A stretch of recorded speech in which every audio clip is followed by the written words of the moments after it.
은혜 받으실 말씀은 마태복음 27장 21절로 23절 말씀입니다.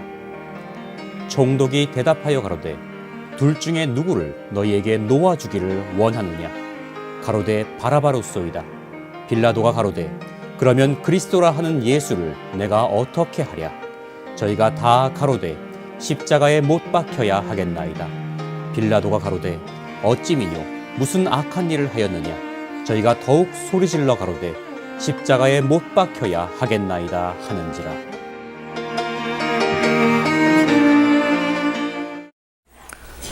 그리스도라 하는 예수를 어떻게 하랴? 이란 제목으로 말씀해 드리겠습니다. 그리스도라 하는 예수를 내가 어떻게 하랴? 이 질문은 총독 빌라도가 예수님을 고소한 유대인들을 향하여 던진 질문입니다. 총독 빌라도는 예수님을 신문하여 보니 법에 저촉된 죄를 하나도 찾을 수 없었습니다.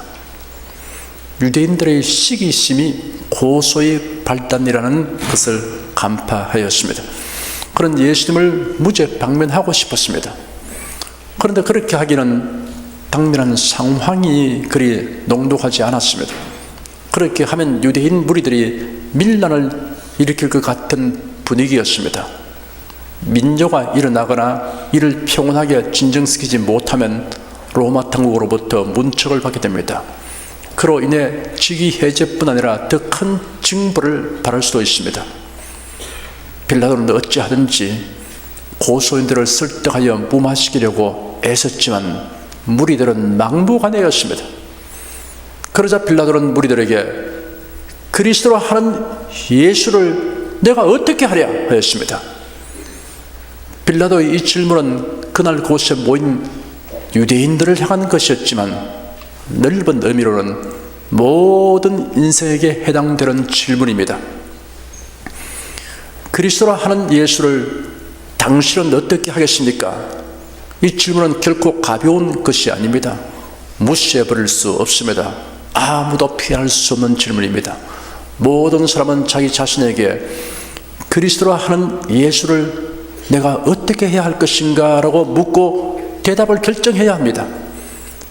예수님의 공적인 활동 기간은 3년 남짓밖에 되지 않았지만 행하신 일들은 다 기록할 수 없을 정도입니다. 기사와 이적을 수없이 행하셨습니다. 수많은 군종들을 가르치셨습니다. 예수님의 행하신 일과 가르치는 말씀을 직접 보고 듣는 사람도 아니라 예수님에 관한 이야기를 전해 듣는 사람은 어떤 결정을 내려야 합니다. 예수님을 구세주로 믿고 섬길 것인가 아니면 거부할 것인가를 결정하지 않으면 안 됩니다. 누구라도 예수님에 대하여 듣게 되면 그리스도이신 예수님을 당신은 어떻게 하겠습니까? 라는 질문에 직면하게 됩니다. 예수님의 제자로 부름받은 자들이나 제자가 되려고 하는 사람들도 이 질문에 대하여 분명한 대답을 하도록 요청받고 있습니다. 유대 종교 지도자들도 마찬가지입니다. 빌라도 총독이거나 십자가형을 당한 두 흉악범까지도 예외가 아니었습니다. 이 시간 저는 여러분과 함께 예수님 당시의 사람들이 그리스도이신 예수님에 대하여 어떻게 하였는가를 살펴보도록 하겠습니다. 예수님과 직접 연관을 가졌던 사람들 중에서 선별하여 살펴보도록 하겠습니다. 그리하므로 그리스도이신 예수님에 대한 태도 결정의 중대함을 여러분께서 새롭게 인식할 수 있기를 바랍니다. 먼저 예수님의 제자가 되려고 따라다녔던 사람들이 그리스도이신 예수님에 대하여 어떻게 하였는가를 살펴보겠습니다. 예수님의 제자는 예수님이 친히 택하여 부르신 12제자들 외에도 많이 있었습니다. 성경에 보면 70인 제자, 120분도 500여 명의 제자가 등장합니다. 그 외에도 많이 있었습니다. 예수께서 유대인들에게 영생하게 하는 떡에 관하여 말씀하신 적이 있습니다. 예수님은 자신이 인생들에게 영생을 주시는 분이라는 것을 설명하기 위해 자신을 떡으로 비유하여 말씀했습니다. 나는 하늘로서 내려온 산떡이니 사람이 이 떡을 먹으면 영생하리라. 나의 줄 떡은 곧 세상의 생명을 위한 내 살이로다 하셨습니다. 그 말씀으로 인하여 그들 사이에 논쟁이 벌어졌습니다. 이 사람이 어찌 능히 자기 살을 우리에게 줘 먹게 하겠느냐 하였습니다. 성경 말씀은 인간의 지식과 경험 수준에서만 판단하면 도저히 다 이해할 수 없고 수용할 수 없습니다. 그러므로 기록된 말씀을 두고서 사람들 사이에 논쟁이 생겨나게 됩니다. 다른 종교에서는 그들의 경전에 대한 해석상의 차이가 현저해도 서로 문제 삼지 않습니다. 그런데 기독교는 그렇지 않습니다. 왜냐하면 하나님 말씀을 왜곡되게 해석하고 믿으면 구원을 얻지 못하기 때문입니다. 예수께서 자신을 가리켜 생명의 떡이라고 하시며 먹으라고 하신 것은 예수 그리스도와 그의 말씀을 전적으로 믿고 받아들이라는 뜻입니다.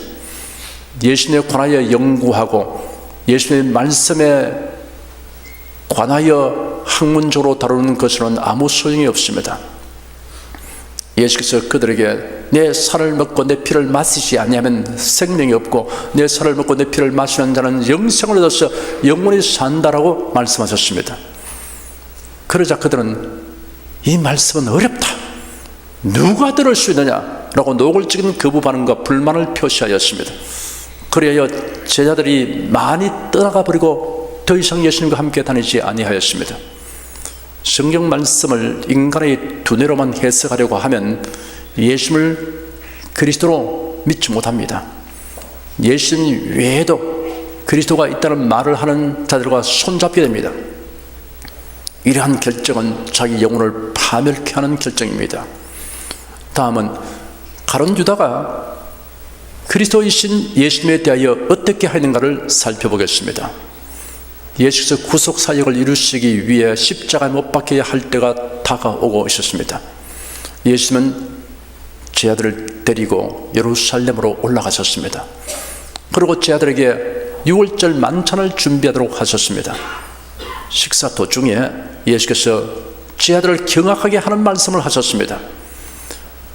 내가 진실로 너에게 말한다, 너희 중에 한 사람이 나를 팔 것이다 하였습니다. 청천벽력 같은 말씀이었습니다.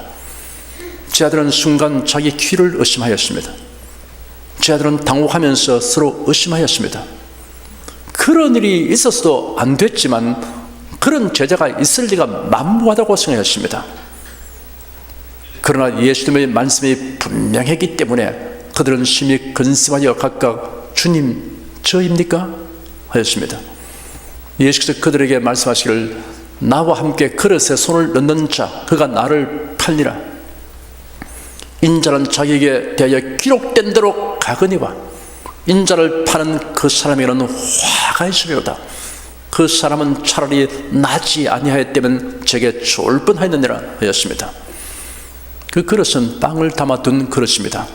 제자들은 모두 그 그릇에 담아놓은 빵을 먹었습니다. 그러니 다른 제자들이 가룟 유다에 대해 별다른 의심을 가지지 않았습니다.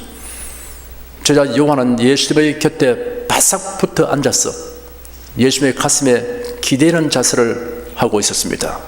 시몬 베드로가 요한을 향하여 고개짓을 하여 누구를 가리켜 말씀하시는지 여쭤보라고 했습니다. 요한이 예수님의 가슴에 그대로 기댄 채 주님 그가 누구입니까? 하니 예수께서 대답하시기를 내가 빵 조각을 적셔다 주는 사람이 바로 그 사람이다 하시고 빵 조각을 적셔서 가룟 유다에게 주셨습니다.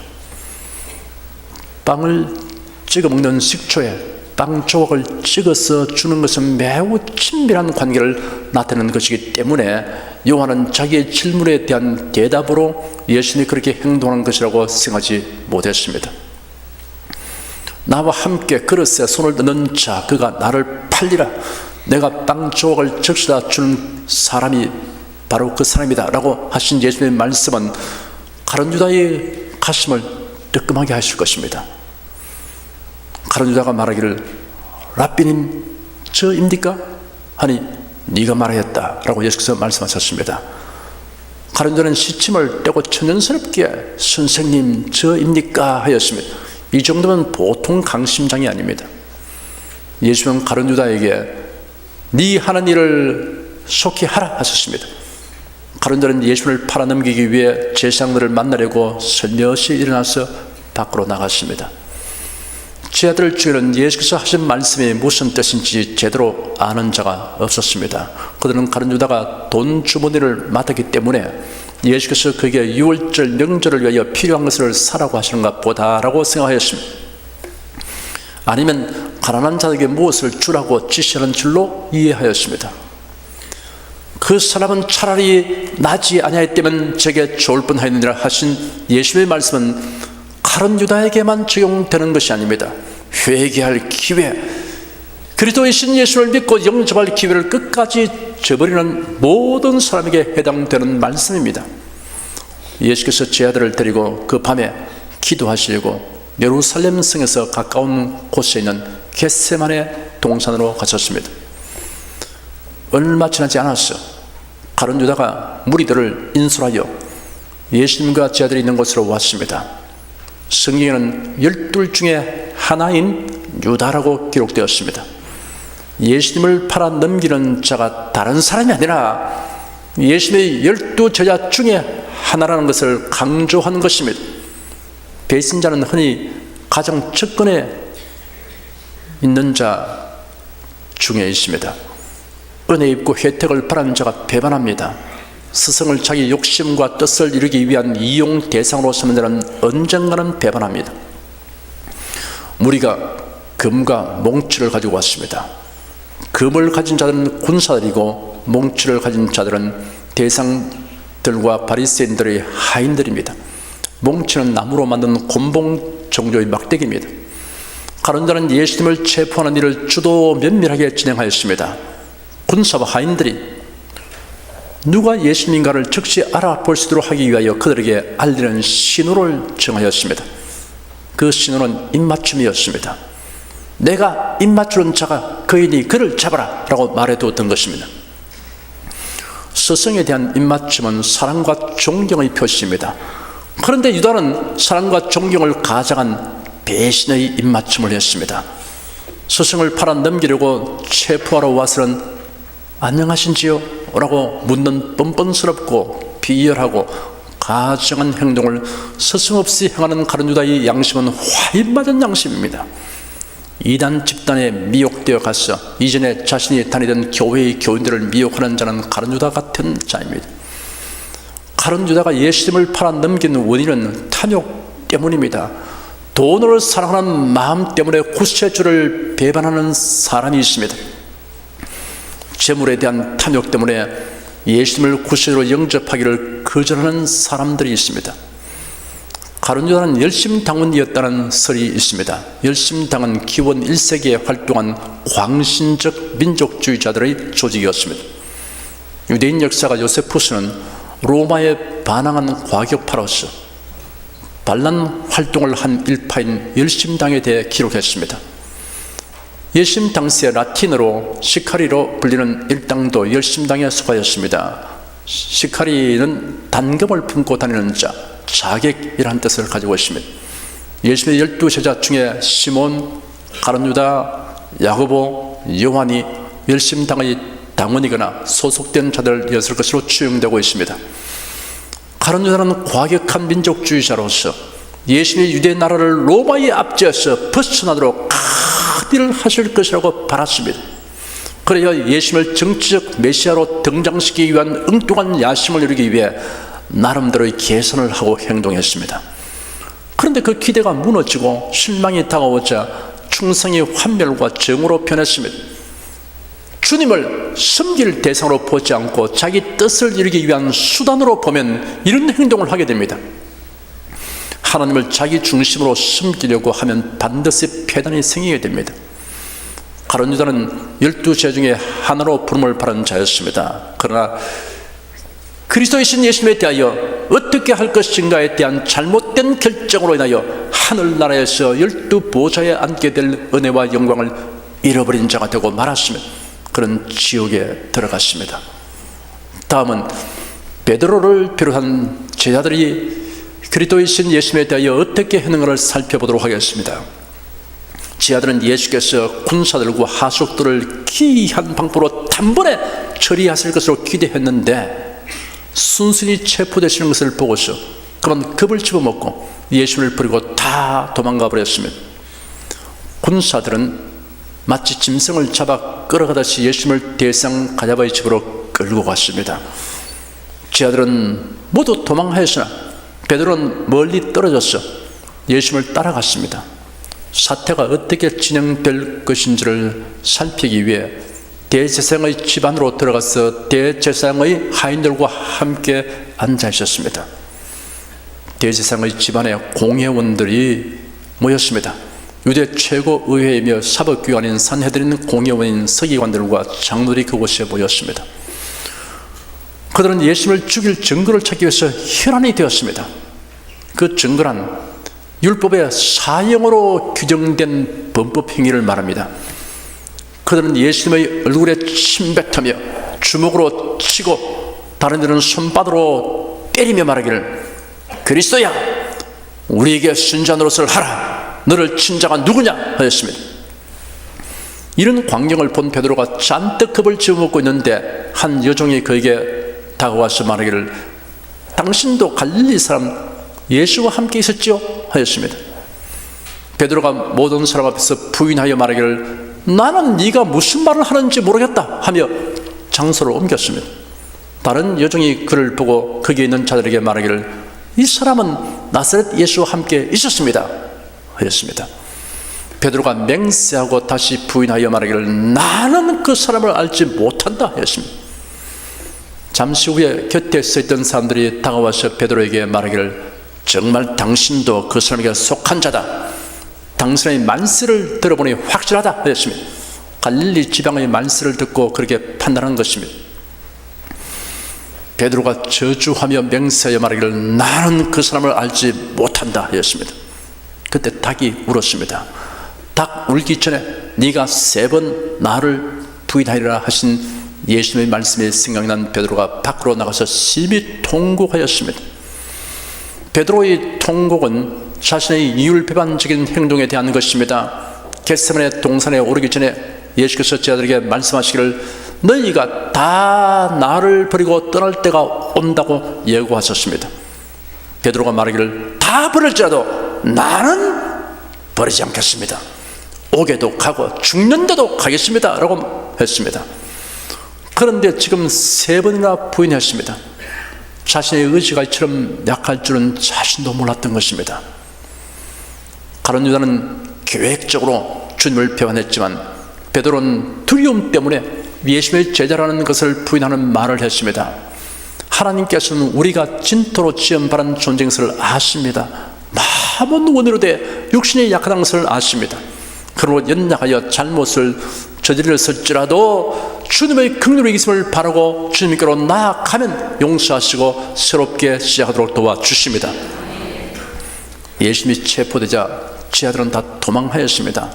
베드로는 예수님의 면전에서 예수님을 모른다고 부인하였습니다. 그러나 이들이 의도적으로 그렇게 한 것은 아니었습니다. 너무나 겁에 질려 그런 이율배반적인 행동을 하였습니다. 그러나 그들은 모두 예수님께로 돌아왔습니다. 그리스도이신 예수님을 사랑하고 섬기기로 결정했습니다. 예수님은 메시아이시다. 예수님은 유일한 그리스도이시다 하는 것을 믿었고 그리스도를 위해서 살기로 작정했습니다. 과연 그들은 목숨을 걸고 복음을 전파했습니다. 그들은 모두 천국으로 갔습니다. 다음은 유대 종교 지도자들과 총독 빌라도가 그리스도이신 예수님에 대하여 어떻게 하는가를 살펴보겠습니다. 대제사장과 백성의 장로는 유대 최고의회 산헤드린 구성원들입니다. 이들은 지난 밤에 예수님을 체포하고 밤새 혹독한 신문을 하였습니다. 그리고 예수님을 사형에 처하도록 정죄하였습니다. 그들은 예수님에게 사형 은도가 내리고 이를 집행하도록 하려고 예수님을 결박하여 총독에게로 이송하였습니다. 산헤드린 공회는 예수님을 신성 모독죄를 지은 것으로 정죄하여 사형에 처하도록 의결하였지만 로마 식민지 지하에 있는 그들에게는 사형 판결과 집행권이 없었습니다. 그래야 총독 빌라도에게 넘긴 것입니다. 그들은 예수님을 종교적 이유만으로 넘겨서는 사형 판결을 얻어내기가 어려울 것으로 알고 있기 때문에 정치범으로 고소한 것입니다. 예수님이 자신을 유대인의 왕으로 자처하여 로마에 대한 반역을 꾀하고 있다는 죄목으로 고소한 것입니다. 빌라도는 재판 경험이 많기 때문에 예수님을 신문에 보니 이는 유대 종교 지도자들의 시기로 고소당한 것이라는 것을 간파하게 되었습니다. 빌라도는 이 문제에 연루되기를 원치 않았습니다. 그러나 자칫 유대 종교 지도자들의 선동으로 군중들의 소요가 일어나게 되면 그러여 속국의 치안 책임자인 그가 로마 당국으로부터 문책을 당한 일이 생길 수도 있다는 것을 우려하지 않을 수 없었습니다. 빌라도는 지지를 발휘하였습니다. 유대인의 명절이면 죄수 하나를 놓아주는 관례가 있는 것에 착안하였습니다. 그런 무리들에게 내가 누구를 풀어주기를 바랐냐, 바라바냐 아니면 그리스도라 하는 예수냐 라고 질문을 던졌습니다. 바라바는 소문난 흉악범이었으며 무리들이 일제히 바라바 라고 소리쳤습니다. 빌라도는 자신의 예상이 빗나가자 순간 당혹하였을 것입니다. 그러나 그런 표정을 감추고 말했습니다. 그러면 그리스도라 하는 예수를 내가 어떻게 하랴? 무리들은 빌라도의 질문에 대해 십자가에 못 박게 하겠나이다 라고 대답했습니다. 빌라도는 바라바를 놓아주고 예수님은 채찍질을 하고 십자가에 못 박게 내어 주었습니다. 예수님을 직접 신문하고 재판하게 된 빌라도는 그리스도를 믿고 그리스도를 위해 일할 수 있는 절호의 기회를 얻은 셈입니다. 그런데 그런 그리스도이신 예수님을 처형하는 판결을 내리는 결정을 하였습니다. 그런 지옥 형벌을 면할 수 없게 되고 말았습니다. 다음은 십자가에 못 박힌 두 강도가 그리스도이신 예수님에 대하여 어떻게 행동했는가를 살펴보겠습니다. 예수님이 못 박히신 그날 그 시간 골고다 언덕 위에는 세 개의 십자가가 세워졌습니다. 예수께서 못 박히신 십자가는 두 강도가 못 박힌 십자가 가운데 있었습니다. 대제사장들과 서기관들과 장로들이 함께 예수님을 희롱하여 말하기를 저가 남은 구원하였을 때 자기는 구원할 수 없도다. 저가 이스라엘의 왕이로다. 지금 십자가에서 내려올지어다. 그러면 우리가 믿겠노라 하였습니다. 십자가에 달린 한 강도가 예수님을 비방하여 말하기를 당신은 그리스도가 아니요 그러니 당신과 우리를 구원하시오 하였습니다. 그때 다른 한 강도가 그를 꾸짖었습니다. 너는 동일한 처벌을 받고 있으면서도 하나님을 두려워하지 않느냐? 우리는 우리가 행한 일에 합당한 벌을 받는 것이 당연하지만 이 분은 아무것도 잘못한 것이 없다. 그리고는 예수님을 향하여 예수님, 주께서 주님의 나라에 들어갔을 때 저를 기억하소서 하였습니다. 예수께서 그에게 대답하시기를 내가 진실로 네게 말하니 오늘 네가 나와 함께 낙원에 있을 것이다 하였습니다. 여기에 두 명의 강도가 한 말은 몇 마디에 불과하지만 예수 그리스도에 대하여 각자의 심중에 가진 생각이 확실하게 표명되었습니다. 그리고 몇 시간 후 두 사람의 영혼은 각기 다른 세계로 갔습니다. 한 강도는 지옥으로, 다른 한 강도는 낙원으로 갔습니다. 예수께서 최후의 순간에 구원해 주신 이 사람은 아무런 선행도 할 수 없었습니다. 그런 지금까지 흉악한 범죄를 하며 살아왔습니다. 그리고 지금 십자가에 못 박혀 매달려 있습니다. 꼼짝달싹할 수 없습니다. 만약에 구원이 선한 행위에 의해서 이루어진다면 그런 구원을 바랄 수 없었을 것입니다. 그런 단지 죽기 전에 잠시 동안 몇 마디 말만 할 수 있을 뿐입니다. 그것이 전부였습니다. 나사렛 예수, 이분은 성경에 예언된 그리스도이심이 분명하다. 이분은 하나님 나라의 주권자이시다. 이것을 그런 믿기로 작정하고 받아들였습니다. 그리스도이신 예수님에 대하여 어떻게 할 것인가 하는 것은 구원과 멸망, 천국과 지옥 중에 어느 한편을 택하는 것이 됩니다. 우리는 일생 동안 수많은 결정을 내리면서 살아갑니다. 아무도 결정하지 않기로 했다면 그것 역시 결정입니다. 잠에서 깨면 일어날 것인가, 좀 더 누워있을 것인가를 결정합니다. 취침하는 것도 마찬가지입니다. 잠자리에서 일어나서 잠자리에 들기까지 사소한 일상적인 것부터 특별하고 중대한 것까지 하루에도 다 헤아릴 수 없을 만큼 많은 결정을 합니다. 자의로 결정하는 경우가 있고 타의에 의하여 결정하게 되는 경우가 있습니다. 자의 반 타의 반으로 결정하는 경우도 있습니다. 여하튼 사람의 일생은 이러한 결정들에 의하여 좌우됩니다. 모든 결정을 다 합하여도 비교할 수 없는 매우 중대한 결정이 한 가지 있습니다. 그것은 그리스도이신 예수님을 내가 어떻게 할 것인가 하는 것입니다. 나의 구세주로 믿고 영접할 것인가 아니면 거부할 것인가 하는 결정입니다. 이 결정은 각 사람의 일생뿐 아니라 영원까지 영향을 미치게 합니다. 사람들 그리스도이신 예수님에 대한 태도로 구분하면 세 부류로 분류됩니다. 첫째 부류는 그리스도이신 예수님을 믿기를 거부하는 사람들입니다. 그리스도이신 예수님에 대하여 관심이 없습니다. 혹은 교회를 핍박합니다. 예수님 외에도 그리스도가 있다고 말하는 사람도 있습니다. 비교적 온건한 사람은 다른 사람이 믿는 것은 구원하면서 자신은 믿지 않습니다. 전도를 바라면 언제나 하는 말이 있습니다. 훗날 믿겠다고 말합니다. 둘째 부류는 그리스도이신 예수님을 믿어주는 사람들입니다. 실제로 이런 사람들이 상당수 있습니다. 마지못해 교회에 나옵니다. 글빛하면 누구 때문에 혹은 무슨 일 때문에 교회를 떠나겠다, 예수님을 믿지 않겠다는 말을 합니다. 예수님을 믿는 것을 마치 목사님이나 구역장을 위한 것처럼 생각합니다. 혹은 남편이나 아내나 부모나 직장 동료를 위해 믿어주는 것처럼 생각합니다. 이런 교회는 변덕이 심합니다. 명목상의 신자일 뿐입니다. 셋째 부류는 그리스도이신 예수님을 진실하게 믿는 성도입니다. 그의 신앙은 요지부동입니다. 그리스도이신 예수를 믿는 것을 최고의 보배로 여깁니다. 가장 귀한 자랑으로 여깁니다. 기쁨과 감격하는 마음으로 그리스도를 전파하며 섬깁니다. 지금 설교를 들으신 여러분은 그리스도이신 예수님을 당신은 어떻게 하시겠습니까? 라는 질문에 대하여 나는 그리스도이신 예수를 믿고 사랑하며 전파하고 섬기는 것을 최상의 행복으로 여깁니다 라고 대답하시기를 축원합니다. 기도하겠습니다. 사람이 일생 살면서 다 셀 수 없는 많은 결정을 하고 그 결정들이 삶의 현실을 만들고 있다는 것을 경험합니다.